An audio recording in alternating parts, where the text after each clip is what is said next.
Well, welcome to the Dare to Be Great, Dare to Be You podcast. My name is Sean Langwell, and I am your host. And if you like honest, vulnerable, and real stories about what it takes to not only become great, but self-confident and bold enough to be yourself, then this show is for you. Each of my guests started out as ordinary people like you and me, but have accomplished extraordinary things in their lives to be considered great, masters, or experts at what they have been called to do. Join me each episode for inspiring, encouraging, and meaningful conversations with diverse people from all walks of life and industry. Leaders and brave individuals who offer unique insights into the fields of arts, entertainment, business, finance, technology, healthcare, sports, psychology, recovery, self improvement, personal growth, and so much more. Whether you're in the same fields as my guests or not, I guarantee you will walk away from each episode feeling better about yourself and inspired to take the next bold step toward your own goals and aspirations. Your life will improve if you dare to be great and dare to be you. And I have MaryEllen Whitton, who is back for another podcast episode with us. We had the rare treat of uh, interviewing her for her very first podcast, and that was several months ago. So welcome, Mary Ellen. Yeah, thanks for having me back. Absolutely. Here's a little bit about you from your bio, Mary Ellen, and for the listeners, Mary Ellen Whitten is an award-winning author, entrepreneur, nonprofit co-founder, and experienced registered yoga teacher. In shorthand, that's E-RYT, with over 24 years of teaching experience.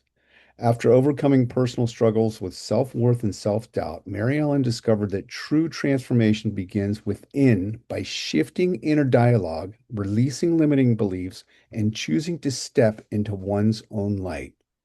Her book, Lean Into Your Light, which we talked about last time, has received an International Impact Award and has been featured in publications including Women's Reporter, CEO Times, and Women's Insider. Through her writing, teaching, and speaking, she inspires others to retrain habitual thought patterns, let go of the past, and create a more empowered future. She is also the co-founder of Recovery Transportation System and serves on its board of directors. Welcome, Mary Ellen. Thank you. Boy, that was a lot.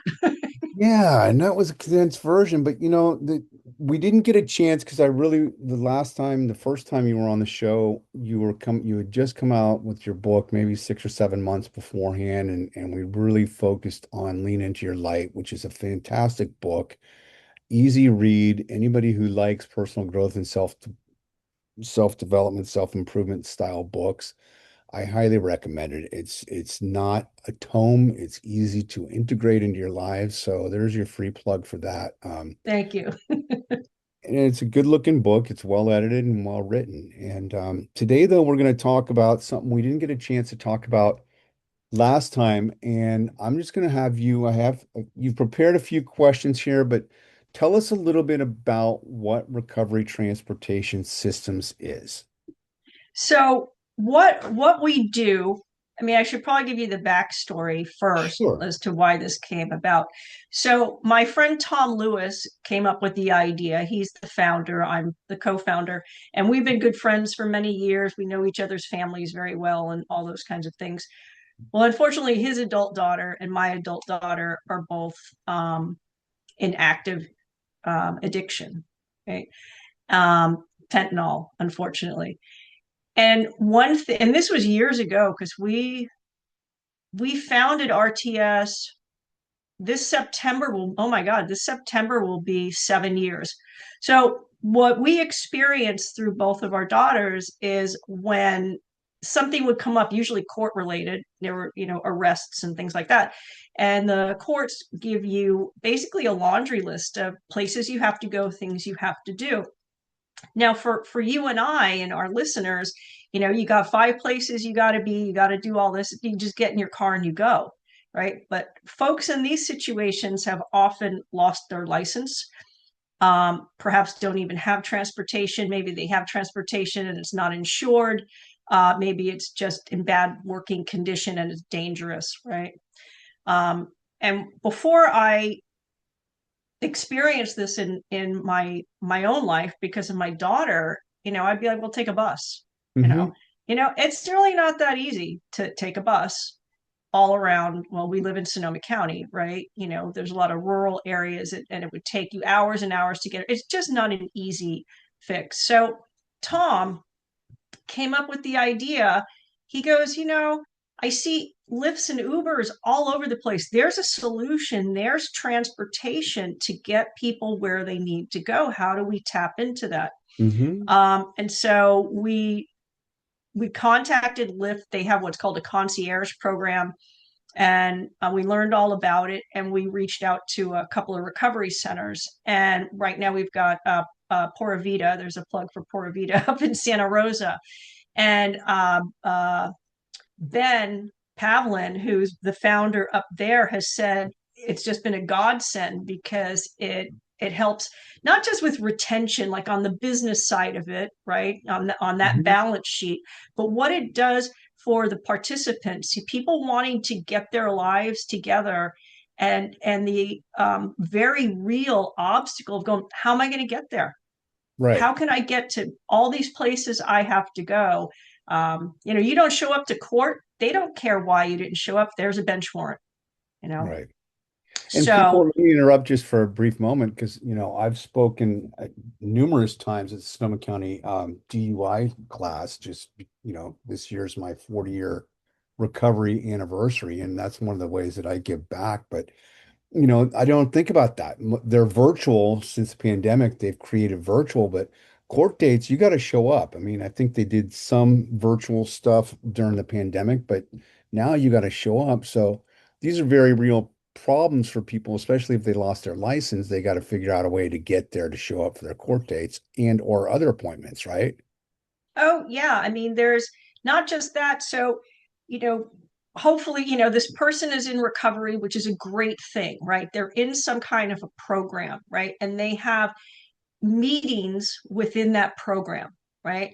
But there's more to life than meetings. Let's say, after you get out of your first 30 days are pretty intensive in an inpatient, but after 30 days, you're encouraged to get a part-time job, maybe 2 days a week. So how are you going to get to your interview? Or maybe you can do an online interview, but a lot of, um, jobs, especially if you're perhaps, coming back to the workforce after being out for a while, and you physically need to go there. Maybe you're lucky enough and you get a job at Starbucks or something, right? You gotta show up.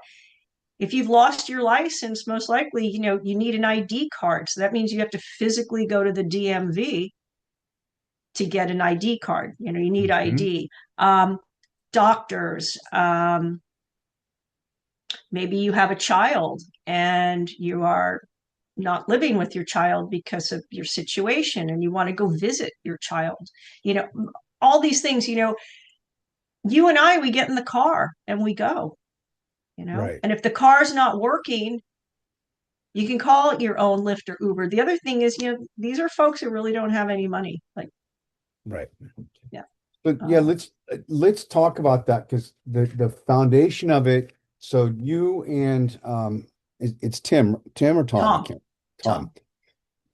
co-founded this organization, and just to give the listeners a view, and listeners meaning people who would actually use the service and or future potential clients, because when you initially told me this at your book launch, I don't even know how we got on the topic, but I was like, oh my God, that is awesome because in my day job, I have a handful of quite a few transportation clients that we know, but that becomes some of the problem is this feeder system. We have a very robust transportation system along the 101 corridor and some of the feeder routes through Petaluma Transit and Sonoma County Transit and others down in Marin.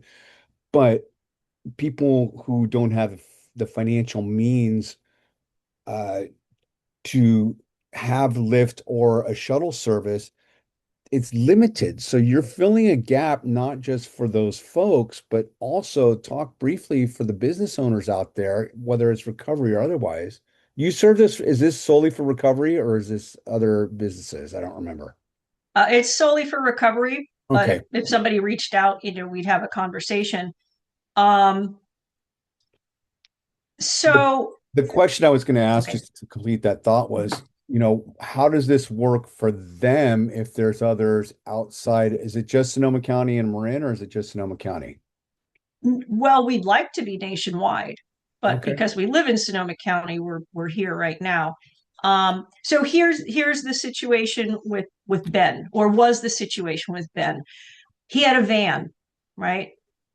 And the logistics of having one van and one driver, and he has it, well, he's expanded quite a bit, but back then he had 7 recovery houses that could house maybe 7 people. So let's say 50 people, right? So you have one van, one driver, and 50 people that have to be in different places at different times during the day, right? And that's Plus somebody to drive those vans. and you have to buy you own the van and everything that goes along with owning a vehicle, and then you need to pay your driver. So at least for them, and actually probably for any other recovery center, in terms of money, in terms of cost, this is more cost effective to do it. We have rideshare. We also have a volunteer ride program that's called Assisted Rides, which is absolutely fantastic.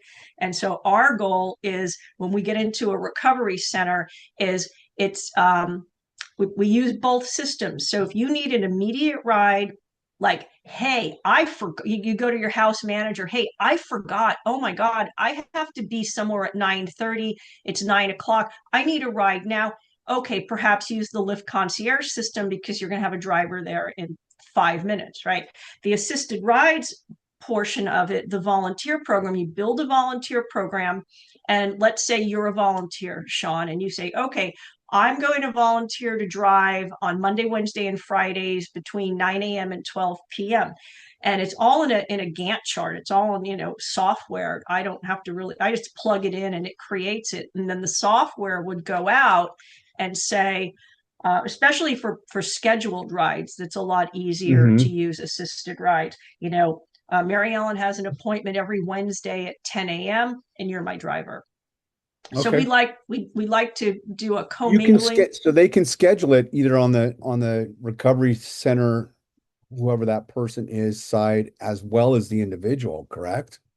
No, it's who's ever given that task at the recovery center. You can't schedule your own ride. You can, Yeah. okay, that's a good clarification. I'm glad I asked that. Yeah. So this way, if you could if you could schedule your own ride, you might, schedule a ride to the party that your Well, buddy's that's why I was having. asking. I'm a recovered alcoholic and addict, and I know that there's ways to work around the system to get what you want. So anyway, I'm glad I Yeah, it asked. has to go through your person. In their case, in Pura Vida, it's usually at the house manager. So I would approach the house manager. Oh, hey, I need to go. I've got a doctor's appointment. That's fine, right? You show me an address, give an address that's a little sketchy. You're like, no, we're not going to give you a ride to that. Yeah, not going to Yeah, go there. Right. yeah. So, I mean, this is it to me. When you share this with me, it just seems so unique. It seems, I mean, that's the beauty of ideas. There aren't a whole lot of brand new ideas, but when you create new combinations, which is basically what innovation is, you and Tom found a way to find a need and this niche. So let's back up a sec. Why transportation? What was the impetus for you guys to go, hey, we want to do it? Was it an immediate need for your daughter, or what was it? So independently, we both had similar experiences with our daughters, and then we had a conversation. In my case, I was with my daughter up at the courthouse in Santa Rosa. She had, got caught stealing or whatever the deal was. I don't remember, but I drove her. So she, showed up to court. And at the end of her, I don't know what you call it, hearing, when the bailiff handed her this laundry list of, okay, well, you have to do this, this, this, this, and then come back and prove to us that you did this, this, this in a month. And we walked out of that courtroom and she burst into tears. Hmm. She goes, how am I going to do this? You know, for people that are pre-recovery and very early recovery, and you can speak to this, right? I call it scrambled eggs, right? Upstairs, your brain is functioning on survival.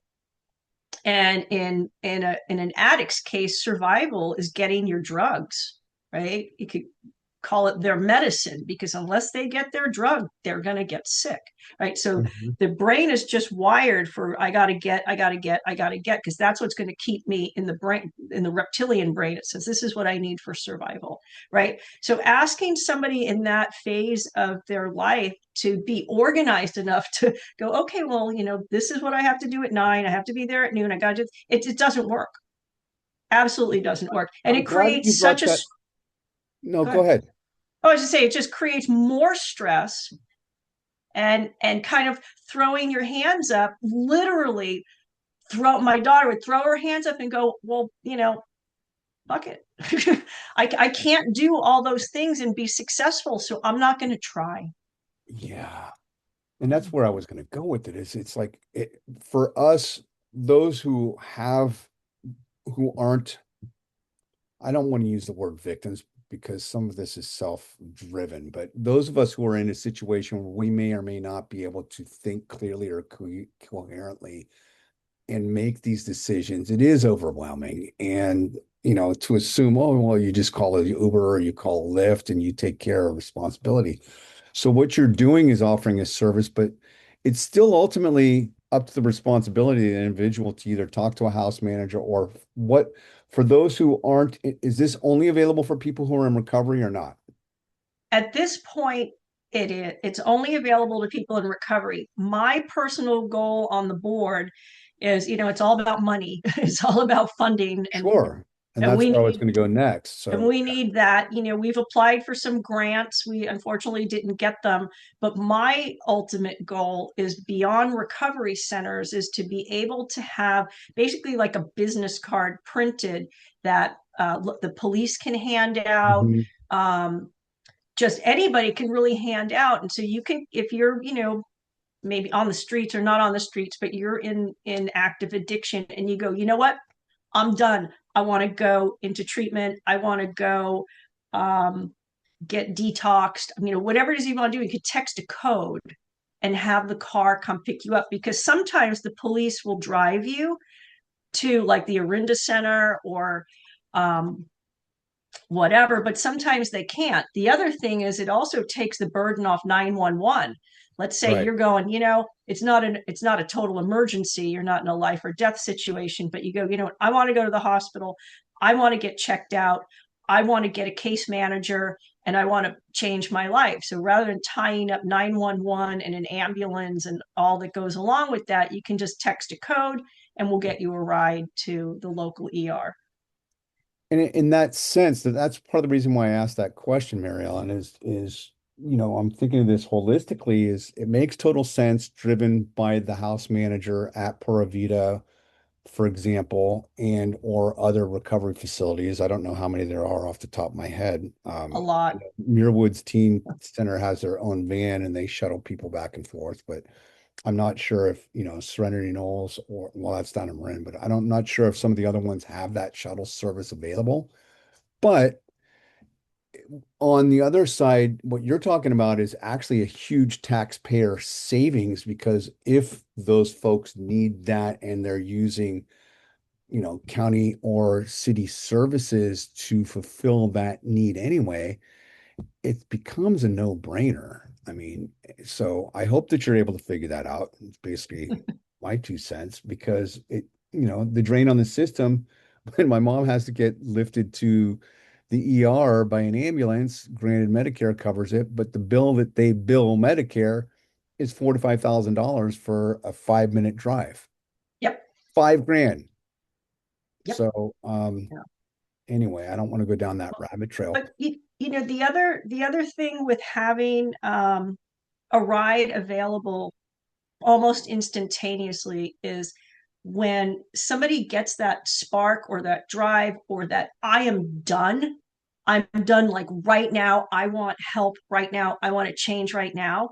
If you have to wait an hour or two or three or till tomorrow, you just might have lost that moment, that spark. Yeah, and the other side of this too, just to play devil's advocate, because I don't want to sound like I'm just being 100% agreeable, is that the folks that are there, I'm thinking back to my early years too, is I made the decision. I finally picked up the phone, I made the call, I checked in, I did what I needed to do, and I waited for my brother to get home, and he took me there. And fortunately, I had made the decision and stuck to the decision that literally changed my life. Um, but there are some people, I mean, I had to drop my car off across town to go get the oil changed. And, I didn't have another neighbor or somebody I could ask to give me a ride. I had to use an Uber. And it's $13. So that the other side of this is if people are so desperate, um, can somebody not afford 15 bucks to get to where they need to be? Yep. Maybe so. Yeah. In the case of my daughter and Tom's daughter, Mm, they don't have jobs, they can't work, they okay. don't they don't have cash. I mean, any cash they manage to get um, goes to, well, they have EBT cards, it goes to drugs. you know the story I want to share on that, it's Tom's story, but he's not here. So when his daughter, who actually was in recovery in the earlier days, actually at Pura Vida, so I don't know, this is like 4 years ago, her and her uh, person wanted to go to a meeting, to an NA meeting or an AA meeting or whatever up in Santa Rosa. And they looked it up and it was like, oh, okay, here's the meeting. And they managed to get themselves to Cleveland Avenue or wherever it was. They got there and there was a sign on the door that said, the meeting is moved. It's now across town. Now they don't have a car, right? So Morgan called her dad, Tom, saying, hey, we managed to get to this meeting. They've moved it. It's across town. We don't have anywhere to go. I mean, we don't have any way to get there. I give up. We give up. And Tom said, no, no, no, no, no, no, no. I'll get you a lift. And he got them a lift, and, they got $13, $15, not a lot of money to us. And they managed to get to the meeting. So that's where the instantaneous, or the immediacy of these rides can truly make the difference between using and not, or maybe life and death. Yeah. And so I don't know. I mean, this is proprietary. Is this set up as a nonprofit? I don't remember. Oh, yeah, we're a 501(c)(3).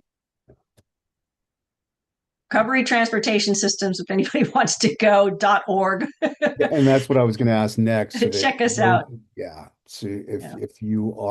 if anybody out there listening is in the recovery space and wants to look this up, definitely go check it out. Recoverytransportationsystems.org, not .com, right? Yes.org.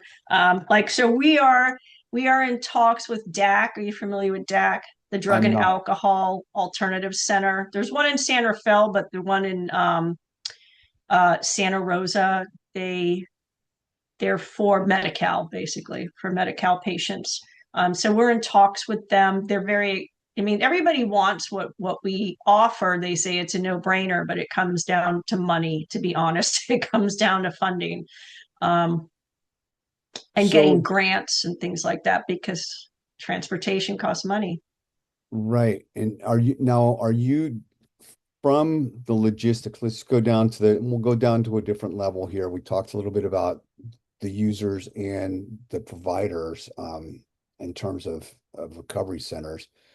In terms of logistics, do you have vans? How does this work? Just kind of walk us through that. No, no, You just, it's all online. it's all online. It's Okay. all online. So what I do is I manage the reports and I pull data from the reports. On a side note, one thing that we also would like to do as RTS is present data to whoever the people that study this is, and prove a correlation between successful recovery and transportation. So I've been collecting data for the last 4 years or so.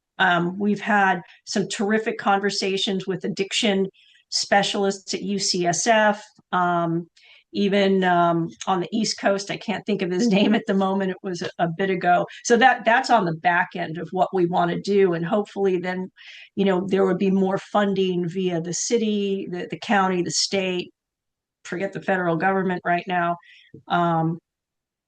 just to recognize it's an integral part of recovery. And then I have some notes, so because I wanted to make sure I said this right. And you were in recovery, is consistency is everything, right? So when somebody Mhm. can get to all their appointments, counseling meetings, work, maybe they're on probation and they got to do check-ins, medical appointments, and they build momentum. And then the transportation obviously supports employment, and employment supports dignity, right? So besides compliance with court requirements, with prevent setbacks, it supports community connection, which reduces isolation, one of the biggest relapse factors. But I love the idea. It's not just an idea, it's really a true thing. You know, you feel better about yourself when you can fulfill your obligations, you know. You do, and it goes back to, some of my other clients who will remain nameless, but there's an initiative to promote a housing first on the homeless side, a housing first mindset, and doing what they can to help improve people's dignity and get them literally off the streets and out from underneath the overpasses and living in tents underneath the overpasses, et cetera, et cetera. That housing first model, as soon as that happens, there's a certain level of dignity that happens, and there's some data to back it up. I'm not going to sit here and quote stuff off the top of my head, but it's, the recidivism rate of people going back out, either not necessarily for drugs and alcohol, because that is a major contributor of homelessness, but it's not the only thing. And the point is these systems, what you're talking about is really changing a dynamic to help support um, dignity. It's a dignity in a I want to say moral. It's not moral, but it is somewhat. It's a moral obligation to help take care of those folks without being codependent, without doing it for them, but providing the support so that they have an opportunity, if they're willing to want to do these things, to remove some of the impediments is basically what you're providing for folks, right? We remove an obstacle.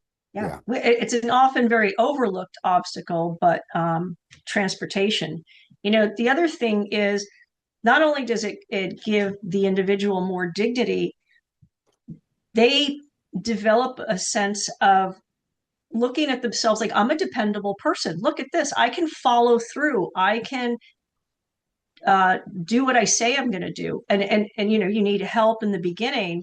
I wanted to go back to something you said quickly though about housing first. So a number of years ago, when my daughter was an unstable, she wasn't on the streets, but she was in a very unstable housing situation. She said to me, she goes, "Mom, how can I even consider getting a job when I don't know where I'm going to sleep tonight?" Hmm. Right. Yeah. So, It's um, hard. So Um, clearly this was born out of a need that you and Tom had. You saw an opportunity. So let's just kind of back it up another couple steps, because you're an author, you're also a yoga teacher for 24 years. I don't want to say you're a serial entrepreneur, but just the way that you think is creatively, but it's also founded in logic. I mean, we're not going to talk about it on the show, but you also have an insurance.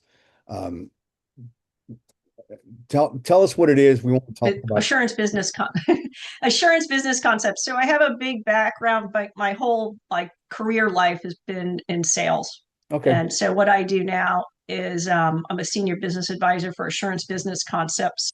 And as I mentioned earlier before we started the podcast, we help. And if you start a business, you've got an EIN, right? And you're Hmm. building credit whether you know it or not.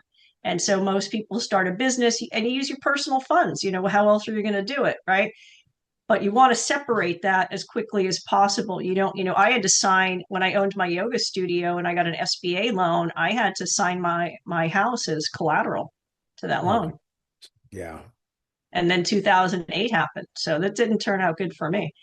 So really Yeah. important to separate. A little off topic here for recovery transportation systems, but yeah, No, I do but that the as well. point is that where I was going to go with the question is that you have this mind that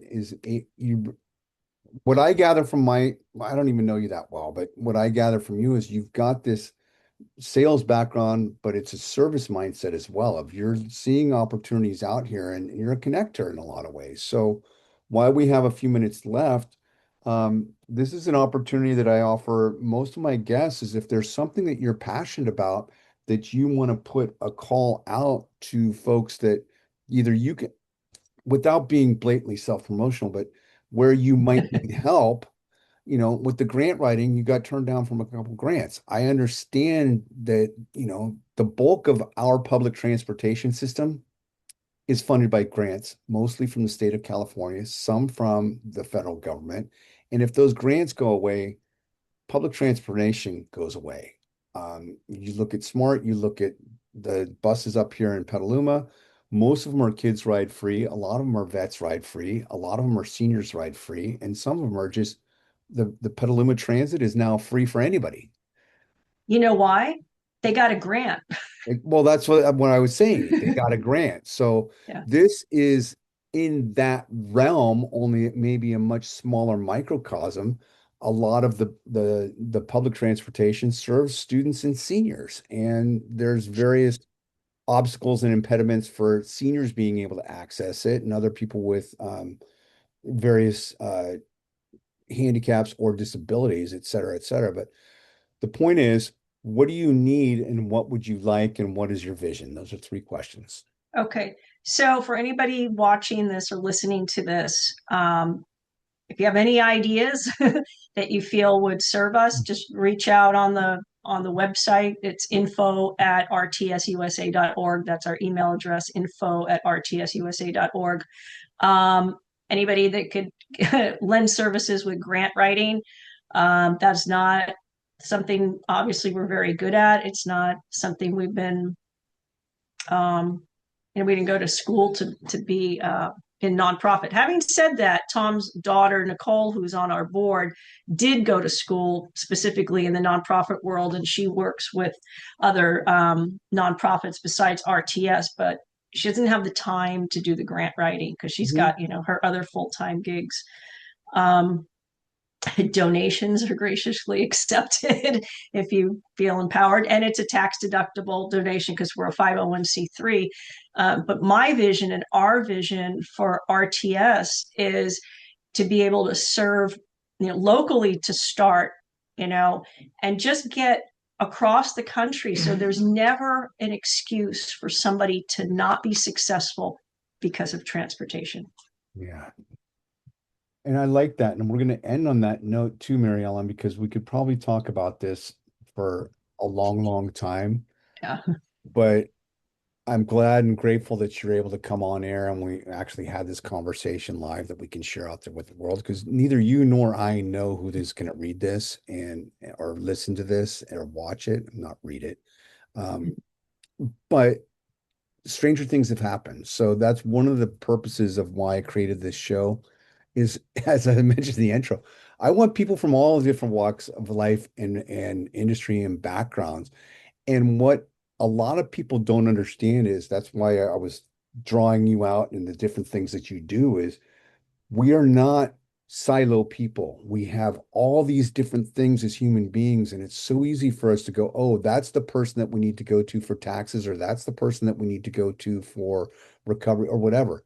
We're not. We're dynamic individuals. So by you sharing this on the show, we got an opportunity to expand that and reach out to other people who we don't even know yet. And I have no Future stake. friends. I have no stake in this whatsoever other than having a conversation that may be helpful to people. I'm not monetizing this podcast. I don't have any intentions to. I want to have real conversation with real people like you and do what I can to make the world a little bit better. And if it's transportation, say your line one more time because I want to end on that. It was really, really tight and to the point. Transportation. Recoverytransportationsystems.org. No, no, no, no. You said this is basically what your mission is. You provide. Oh, yeah. Well, we remove the obstacle of transportation so you can have a successful recovery. There you go. Yeah. That's what for. I didn't want to put words in your mouth because I'll botch it. And tell people where they can find your book since we're going to wrap up here. My book is available on my website, which is my name, MaryEllenWhitton.com. It does take you to Amazon, so you can go to Amazon and it's Lean Into Your Light. So Lean either in. way, it'll get you there. But if you want to see what's going on with me and events that I have, it's on MaryEllenWhitton.com. And once you get back into doing yoga as well, can they contact you for yoga on your website as well? Absolutely. Okay. Yeah. Yeah. Mary Ellen, thank you, thank you, thank you. Folks, this has been Dare to Be Great, Dare to Be You. I'm your host, Sean Langwell. And if you like it, share it, talk about it, pass it along. I know Mary Ellen passed hers on to hundreds of people, and we saw the benefits of that. So thank you again for being my guest today. Thank you for having me.